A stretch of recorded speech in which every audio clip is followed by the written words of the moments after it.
Hey everyone, welcome to A Page I Love. This is Kevin Sharp, and today I'm joined by artist Richard Pace, who has a story in the new issue of Savage Sword of Conan from Titan Comics. Richard, welcome to Comic Art Live, and thanks for being here. My pleasure, Kevin. So we're going with a comic book master today, who Yeah, amazingly has not been talked about in any of these chats before. So tell us, please, what issue you chosen and where we're going. it's from the first issue of the Demon Bear saga, Bill Sienkiewicz's first issue on the New Mutants after he left Moon Knight. And the page in particular is from right near the end of that first issue where Rain is fighting the Demon Bear. And she uses one of her arrows to kind of puncture its upper part of its maw. So we're in a New Mutants number 18, I believe. And my question was going to be, to start off, did you meet, quote unquote, Sienkiewicz through New Mutants, or did you follow his work to New Mutants? I had stumbled onto, this is really in my early collecting period. I had stumbled onto his Moon Knight right near the end of his run, and the issue in particular was Hit It. That was my first experience, and I gotta say that was a big. I was like, what? So I went and started. I had friends who were into comics. I started buying back issues. And his earlier work, inked by Rubenstein and other people, was solid, like amazing work, but it wasn't Hit It. And then he was pretty much gone off of Moon Knight, and then right on the New Mutants. And the first issue of New Mutants picked up essentially where Hit It left off in terms of the kineticism of his art. Just the way the comic industry was at that point, back issues were easy to access. So I completely buried myself under as much Bill Sienkiewicz as I could, including, I think you would admit this, those really weak Hulk stories. And I was looking, this is the same guy? Like his growth arc was astounding. After this, he jumps onto Elektra and the Daredevil graphic novel, and he pushes the bar so much higher right there. Well, what's interesting about all of those you just listed is how you came to this particular page from all that body of work, where one could almost just open a random page and find something to discuss. Looking at the people you've done so far, I was amazed that no one had done Sienkiewicz before. And I went through all my Moon Knights. I went through my New Mutants. I went through all his painted work immediately after. I even went as far into his early career, if you can call it that, as the Shadow. And I realized it's too easy to just fall in love with his splash pages. His splash pages, even before Hit It, were just astounding. So I said, okay, you know what I'm going to do? I'm going to read everything in order. So that's why I'm doing prep for your show. I'm reading everything in order until I hit the page. Then I went, this is great comics and a great example of his work. I mean, it was really hard not to just pick like, oh, this page is just beautiful.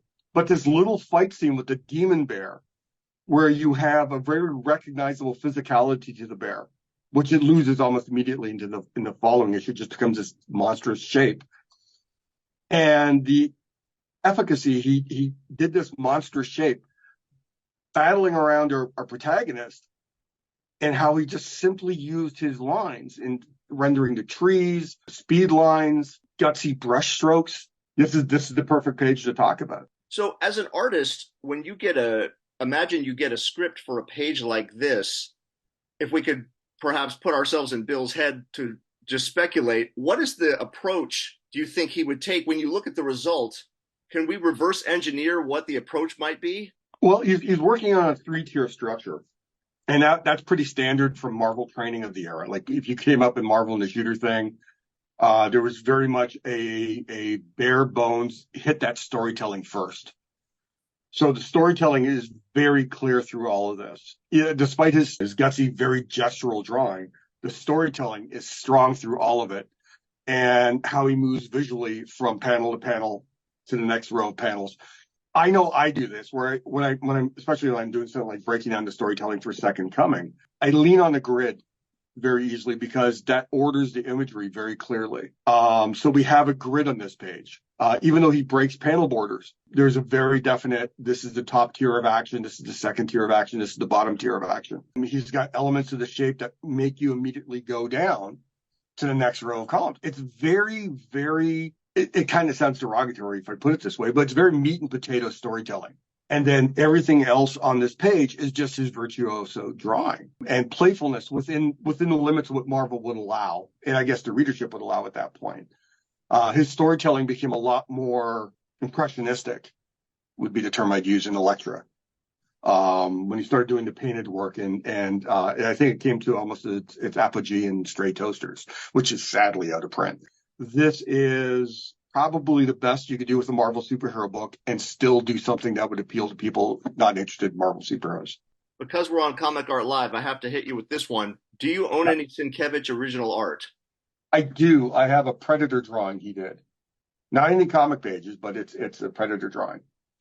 I think he did it for Predators, like some of the production art for Predators.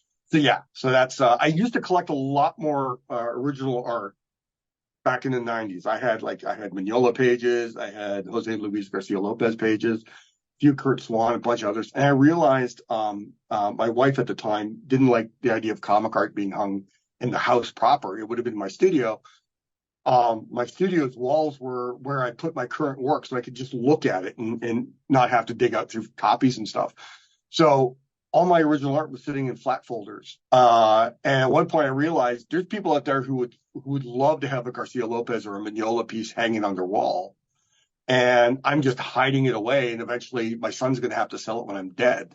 So, so I figured, well, let me sell it now and I'll enjoy the money.